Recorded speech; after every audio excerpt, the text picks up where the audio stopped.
Everybody, बेटा आज मैं आपको बताने वाली हूँ वो 5 चीजें जो अगर आप लोगों ने अपने बोर्ड से पहले फॉलो कर ली ना तो आप लोगों को 95% स्कोर करने से कोई नहीं रोकने वाला है। तो सबसे पहले मैंने क्या लिखा हुआ है, and this is urgent, this is really urgent, क्योंकि बहुत सारे बच्चे जो हैं स्ट्रैटेजी, मोटिवेशन, ये वो सबके पीछे भागते हैं, but at the end of the day उन्हें पता ही नहीं होता है कि बोर्ड डिमांड क्या कर रहा है, टॉपर्स क्या फॉलो कर रहे हैं, एक्चुअल में अच्छे टीचर्स उन तक क्या पहुंचाना चाह रहे हैं। तो यही 5 चीजें हैं जो आप लोगों को फॉलो करनी है। क्यों? क्योंकि हर एक टॉपर भी इन चीजों को फॉलो करता है। मैं एक भी सेकंड आपका वेस्ट नहीं करना चाहूंगी यहां पर, क्योंकि टाइम इस वक्त बहुत प्रेशियस है और मैं नहीं चाहूंगी कि मेरे प्यारे बच्चों का एक भी सेकंड मैं वेस्ट करूं। तो स्टार्ट कर लेते हैं आज के सेशन को। बेटा सबसे पहले मैंने क्या लिखा हुआ है, आपको सबसे पहले पता होना चाहिए that how to solve papers.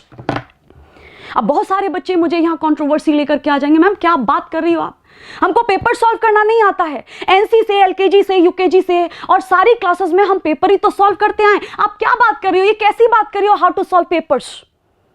लेकिन बेटा ये बात भी बिल्कुल फैक्ट है, ये बात भी बिल्कुल सच है कि क्लास 10 और क्लास 12 की जब बात आती है तो आप लोगों को एक स्मार्ट अप्रोच, एक स्मार्ट स्ट्रैटेजी लगाने की जरूरत होती है, because class 10th and 12th is little different.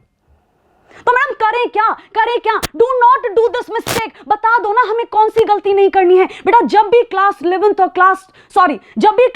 और 12th का पेपर आप सॉल्व करो, इंग्लिश और हिंदी का पेपर हमेशा स्टार्टिंग से सॉल्व करना है, and there is a logic behind that. Madam क्या लॉजिक है?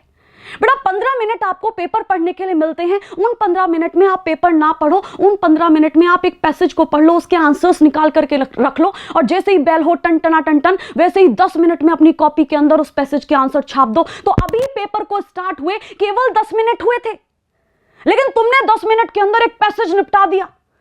मैडम क्या बात कर रही हो, 10 मिनट में पैसेज निपटा दिया, अब अगला पैसेज तुम 30 मिनट में निपटा लो, आपके पास सफिशिएंट टाइम होगा टू सॉल्व द पेपर। मैं अपनी बात बताती हूं, क्लास 12th में मेरा 9 नंबर का पेपर छूटा था। क्यों? क्योंकि मैंने यही गलती की थी, मैंने क्लास 12th के अंदर इंग्लिश का पेपर जो था वो पीछे से सॉल्व कर दिया था, और पीछे से सॉल्व किया तो लास्ट में बौखलाहट होती है। चाहे बैक बेंचर बच्चा हो, चाहे स्लो लर्नर हो, चाहे ब्राइट लर्नर हो, चाहे टॉपर हो, लास्ट में हर एक बालक को बौखलाहट हो रही होती है। तो लास्ट में हमको वो चीज नहीं रखनी है। अनसीन पैसेज को सॉल्व करने के लिए पीस चाहिए दिमाग में, शांति चाहिए दिमाग में। अगर शांति नहीं होगी अनसीन पैसेज सॉल्व नहीं होगा। इसीलिए मैं बोल रही हूं बार बार जो गलती मैंने अपने क्लास 12th में की थी, 9 नंबर का पेपर मेरा लिटरली छूटा था। ज्यादातर बच्चों का हिंदी इंग्लिश का पेपर छूटता है। क्यों? Because they don't have a smart approach. And what is the smart approach? बेटा हिंदी और इंग्लिश का पेपर स्टार्टिंग से सॉल्व करना है। 15 मिनट जो पेपर पढ़ने के लिए मिले उसमें एक पैसेज सॉल्व कर लेना है, और जैसे ही बेल लगे टन टना टन टन 10 मिनट के अंदर आंसर्स को लिख दो, and this is the smart approach. Last में बौखलाहट होगी ना तो लिटरेचर सॉल्व करना लास्ट में, क्योंकि लिटरेचर के आंसर तो यहां रटे पड़े यूं दन लिख देगा। जो मिस्टेक मैं करके आई हूं अपने पेपर के अंदर, जो अनुभव मैं आप लोगों को दे रही हूं, जो साझा कर रही हूं, वो सारे बच्चे बांध करके रख लेंगे। Nobody is going to solve the English and Hindi का paper from where? From the back portion। इतनी बात समझ में आ गई? मैडम बाकी सब्जेक्ट का क्या करना है? आपने तो ये बोल दिया कि हिंदी और इंग्लिश का पेपर जो है, ध्यान से सुन लियो बेटा, ये सारी चीजें जो हैं वो बहुत सारे बच्चे, बहुत सारे टॉपर्स, बहुत सारे एजुकेटर्स बात करते हैं, but they don't tell you the reason behind it. I am telling you the reason behind everything what I am writing here. Hindi English का पेपर तुम्हें कैसे सॉल्व करना है? तुम्हें सॉल्व करना है हिंदी इंग्लिश का paper from the starting, that means forward move करना है, स्टार्टिंग से मूव करना है। हाँ मैडम बिल्कुल समझ में आ गई, जो आपने बात बोली है वो हमारे दिल तक ना पहुंचे, ऐसे कभी हुआ है और ना ऐसे कभी होने वाला है। मैडम बाकी सब्जेक्ट का क्या करना है? बेटा बाकी सब्जेक्ट की गांठ बांध के रख ले कि बाकी सब्जेक्ट के जो पेपर हैं कभी भी तू स्टार्टिंग से सॉल्व नहीं करेगा, चाहे एसएसटी हो, चाहे साइंस हो, चाहे मैथ्स हो, हमेशा पेपर पीछे से सॉल्व करता लाएगा। मैडम क्या बात कर रही हो, क्यों कर रही हो ऐसी बात? लॉजिक तो दो, बिना लॉजिक के तो हम आगे नहीं पढ़ेंगे। बायो पढ़ाती हो आप, लॉजिक होना चाहिए। बड़ा लॉजिक ये है कि मान ले लास्ट मिनट में तेरे पास 5 मिनट बचे हैं, साइंस का पेपर चल रहा है, 5 मिनट बचे हैं, तेरे पास बेल लगने वाली है, done done done done, already body के अंदर रश ऑफ एड्रीनलिन है, स्ट्रेस हार्मोन रज के, और 5 मिनट बचे हैं और तेरे पास 2 क्वेश्चन है 5-5 नंबर के। क्या तू सॉल्व कर पाएगा? कभी सॉल्व नहीं कर पाएगा, और कर भी दिया तो उतने इफेक्टिव तरीके से कभी सॉल्व नहीं कर पाएगा। तो एग्जामिनर तुझे इफेक्टिव नंबर देगा कैसे? लेकिन उल्टा करके देख ले, तूने पेपर जो है साइंस का वो पीछे से सॉल्व करता लाया, लास्ट में कौन सा पार्ट बचा? ए पार्ट बचा। ए पार्ट का एक क्वेश्चन कितने नंबर का होता है? 1 नंबर का होता है। तो अगर 4 क्वेश्चन भी बचेंगे ना और 5 मिनट बचा है, एक एक लाइन लिख देगा, एक एक वर्ड लिख देगा, तमाम करके आ जाएगा क्वेश्चंस को। और अगर 1 नंबर का क्वेश्चन छूट भी गया तो जाने दे, लेकिन 10 नंबर पे तो भारी नहीं है 1 नंबर। तो मैं क्या बोल रही हूं कि अदर सब्जेक्ट की अगर तू बात करेगा प्यारा बच्चा, तो अदर सब्जेक्ट का जो पेपर है तुझे कहां से सॉल्व करके लाना है? पीछे से सॉल्व करके लाना है। That means from section D to section A. और इंग्लिश और हिंदी का पेपर कहां से सॉल्व करके लाना है? From section A to section B, D. सही है? हाँ मैडम, ये गलती जो आप करके आई थी, जिसकी वजह से आपका 9 नंबर का पेपर छूटा था क्लास 12 में, हम नहीं करके आएंगे। तब तो मेरा कुछ यहां आके बात करने का मतलब है। और ये कोई स्ट्रैटेजी नहीं है, ये दिल से दिल की बातें हैं। ये वो बातें हैं जो अनुभव मेरे पास हैं, वो अनुभव मैं आप लोगों के साथ शेयर करना चाहती हूं। क्यों? ताकि वो गलतियां जो मैंने की अपने जीवन में, वो आप रिपीट ना करो। एंड इंग्लिश का पेपर मेरा पहला पेपर था क्लास 12 का, मेरा दिमाग खराब रहा, उसकी वजह से फिजिक्स का पेपर बिगड़ गया। तो एक पेपर का इंपैक्ट दूसरे पेपर पे भी पड़ता है, इसलिए ऑलरेडी दिमाग में रखो ना कि करना क्या है। हाँ बिल्कुल। दूसरी चीज क्या करनी है? How to solve long answer type question. Madam ये क्या बात कर रही हो? जीवन में हमने लॉन्ग आंसर टाइप क्वेश्चन ही लिखे, पूरे 2 पेज के लिख के आते हैं। टीचर जो है वो देख के बौखला जाता है, बौखलाई तो जाता है, तभी तो तेरे नंबर नहीं आ रहे। कभी भी लॉन्ग आंसर टाइप क्वेश्चन को बेटा, आप लोगों को कभी भी लॉन्ग आंसर टाइप क्वेश्चन को कभी भी 2 पेज भर के नहीं आने हैं, क्योंकि एग्जामिनर के दिमाग पर प्रेशर पड़ता है। मैं खुद नहीं पढ़ती, मैं यूं ही नंबर दे देती हूं फिर कि लिखा होगा, मैं क्यों पढ़ूं, ये क्या लिखा है मेरे को समझ में ही नहीं आ रहा है। 2 पेज लिखने की जरूरत है ही नहीं बेटा लॉन्ग आंसर टाइप क्वेश्चन में। तुमको स्मार्ट स्ट्रेटजी अप्लाई करनी है। जितने भी टॉपर्स होते हैं वो ऐसे लिख के आते हैं, और मैं भी ऐसे ही लिख के आती थी। मैं क्या करती थी, पैराग्राफ जो है वो हेल्प नहीं करते हैं, यहां पर पॉइंट बना करके आंसर लिख करके आओगे, हेल्प करेगा। एसएसटी के पेपर में पैराग्राफ लिख करके आ जाना एक तो प्री बोर्ड में, और दूसरे प्री बोर्ड में मेरे कहने से पॉइंट बना करके आंसर लिख करके आ जाना। You will get the more marks in the pre board number 2। Why? Because भैया किसी भी आदमी को अपना जीवन कॉम्प्लेक्स नहीं चाहिए। और पैराग्राफ्स जो होते हैं, लंबे लंबे पैराग्राफ्स जो होते हैं, लंबे लंबे पेज जो होते हैं, वो टीचर के दिमाग पर प्रेशर डालते हैं, मेरे दिमाग पर प्रेशर डालते हैं। टीचर को जीवन सरल चाहिए। अगर टीचर का जीवन सरल होगा ना, तुम्हारा जीवन सरल बनाएगा, ज्यादा नंबर देकर के जाएगा। सो इतना ही बोलना चाहूंगी। यहां पर आगे की बात चल लेते हैं। प्रेजेंटेशन एक्चुअली मैटर्स, और टॉपर्स क्या करते हैं? यही तो करते हैं, यही तो करते हैं। मैम प्रेजेंटेशन का मतलब क्या है? प्रेजेंटेशन का मतलब है बेटा तुम्हारी कॉपी कैसी है। क्या कॉपी बढ़िया दिख रही है? क्या कॉपी वैसी दिख रही है जैसा एग्जामिनर देखना जा रहा है?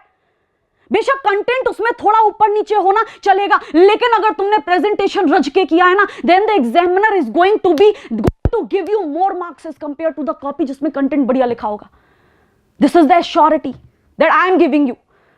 कोई नहीं बताएगा, टॉपर कभी तुम्हें नहीं बताते हैं ये बात। क्या नहीं बताते हैं कि भैया तुम्हें कैसे लिख करके आना है। देखो एक आंसर लिखा, पूरे आंसर के अंदर पूरा आंसर तो इंपॉर्टेंट नहीं है। वापस से एग्जामिनर के अगर पूरा आंसर पढ़ेगा एग्जामिनर, कॉम्प्लेक्सिटी दिमाग में जनरेट होगी, परेशान होगा। तुम क्या करो, उस पूरे के पूरे आंसर में कुछ ना कुछ तो इंपॉर्टेंट कीवर्ड्स होंगे जो उस आंसर को डिफाइन कर रहे होंगे, जो उस आंसर का सारांश बता रहे होंगे। उन इंपॉर्टेंट कीवर्ड्स को क्या करके आ जाओ, अंडरलाइन करके आ जाओ। देखो तुम्हारे नंबर कैसे नहीं आते, नंबर आएंगे। मैंने तो आज तक जितने बच्चों को पढ़ाया उनको यही बोला है, बेटा प्रेजेंटेशन एक्चुअली मैटर्स। तो जब भी तुम क्वेश्चन का आंसर लिख रहे हो, वहां पर कीवर्ड्स को अंडरलाइन करके जरूर आओ, क्योंकि एग्जामिनर का दिमाग उस पे जाएगा, सीधा उस पे जाएगा। एग्जामिनर कहेगा भाई क्या बालक है, मेरे को 4 मिनट लगता है इस क्वेश्चन को जांचने में, अभी मैंने 4 सेकंड में जांच दिया, टाइम बचा, उसका टाइम बचा, ज्यादा पैसा कमा पाएगा, यस तुमको ज्यादा नंबर दे करके जाएगा। This is the logic behind this. किसी का जीवन कॉम्प्लेक्स नहीं बनाना है, क्योंकि जो तुम दोगे ना वही तुम पाओगे। अगर किसी का जीवन कॉम्प्लेक्स बनाओगे वो तुम्हारा जीवन कॉम्प्लेक्स बनाएगा, अगर तुम किसी का जीवन सिंपल बनाओगे वो तुम्हारा जीवन सिंपल बनाएगा। This is how the nature works, this is how this entire planet, this entire universe work. बिल्कुल सही बात मैडम। इसके अलावा क्या करें मैडम? इसके अलावा बेटा क्या करके आना है? मान ले तुमने यहां तक एक क्वेश्चन का आंसर लिख दिया, अब दूसरे जो क्वेश्चन है उसके बीच में पार्टीशन होना चाहिए, दूसरे तीसरे क्वेश्चन के बीच में पार्टीशन होना चाहिए। पार्टीशन का मतलब क्या है, ध्यान से सुनियो। जब भी तूने एक आंसर लिख दिया, उस एक आंसर को लिखने के बाद तू 2 लाइन छोड़, ये आता है प्रेजेंटेशन में। तेरी कॉपी जो है वो रज के बढ़िया दिखनी चाहिए, ये आता है प्रेजेंटेशन में बच्चा। तो क्या करना है, तूने आंसर लिखा, आंसर लिखने के बाद 2 लाइन छोड़ दिया, और 2 लाइन जहां छोड़ा है उन 2 लाइनों के बीच में तूने 2 गाढ़ी पतली लाइन खींच दी with the help of pencil. ध्यान से सुनिए, pencil. I am saying pencil या black pen, don't use the blue pen in that. और ब्लैक पेन अगर पेपर में यूज नहीं कर सकते तो क्या करेगा, पेंसिल लेगा। जैसे मान ले एक आंसर तेरा यहां खत्म हुआ, ये मैंने एक आंसर लिखा, देख ये मैंने एक आंसर लिखा, मैडम आंसर लिख दिया, इसके बाद 2 लाइन छोड़ 2 लाइन छोड़ दी, 2 लाइन के बीच में जो है एक स्केल ले, स्केल लेकर के इस तरीके से 2 गाड़ी लाइन खींच दे। इससे क्या होगा, पार्टीशन हो जाएगा कि this is the answer number 1 and this is the answer number 2। It will look effective and the examiner will be very happy. मैं भी हैप्पी होती हूं, ऐसे तो नंबर देती हूं मैं। सो प्रेजेंटेशन एक्चुअली मैटर्स।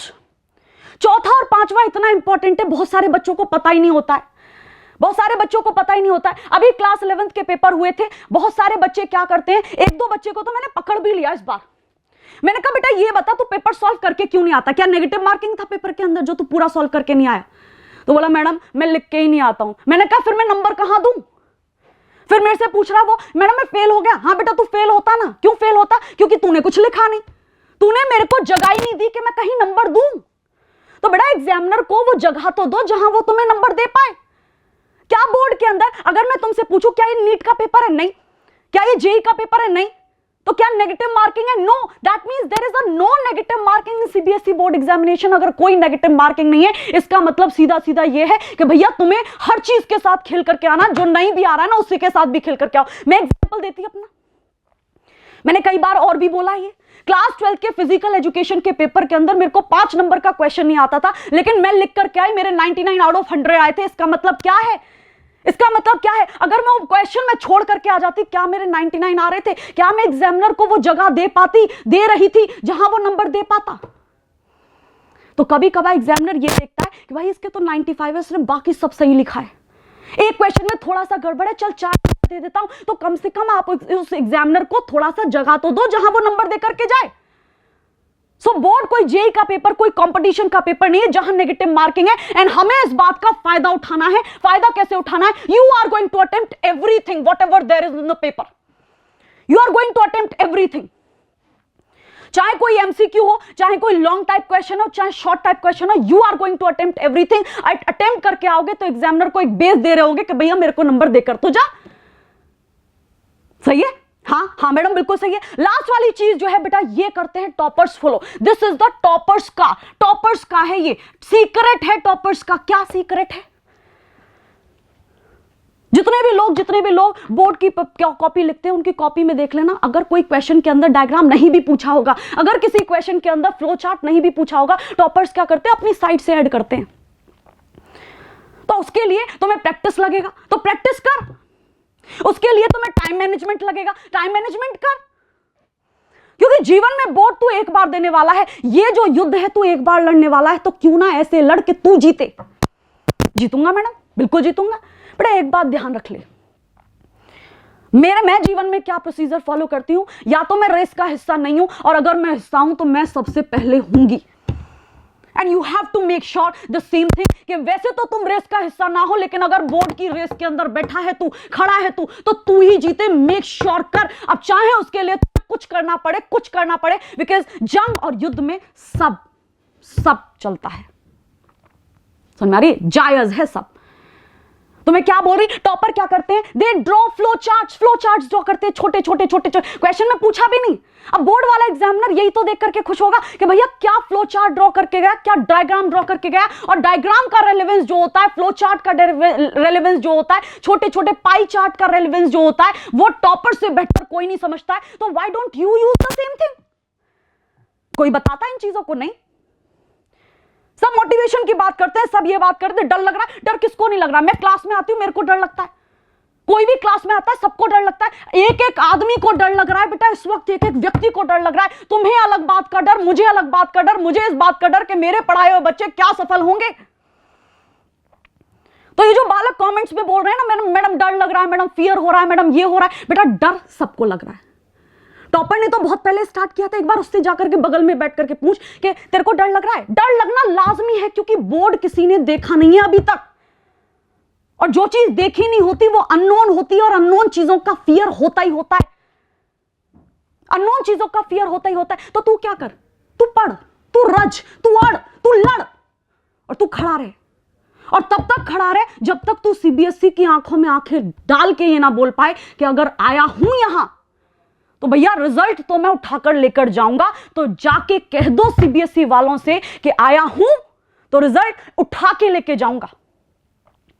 तो इन्हीं बातों के साथ बेटा ये वाला पॉइंट समझ में आ गया। जहां भी जरूरत लगे तुम लोगों को फ्लो चार्ट, पाई चार्ट, थोड़ा सा डेटा, थोड़ा सा यूं करके डब्बे में बना देते हैं। बहुत सारे बच्चे करते हैं sir, toppers do these things and we give them more marks as compared to the other students because these are the things that makes you different। भैया डिफरेंट होगे तभी तो डिफरेंट दिखोगे, समझ में आ रही बात? तो ये अगली चीज है, that means this is the fifth step जो आप लोगों को फॉलो करना है in your answer sheet, in your board का एग्जाम। यहीं पर मैं अपनी बात को, अपनी वाणी को विराम देना चाहूंगी और मिलती हूं अगली वीडियो के अंदर। Till then take care, bye bye and lots of love from team restart with motion. Bye bye.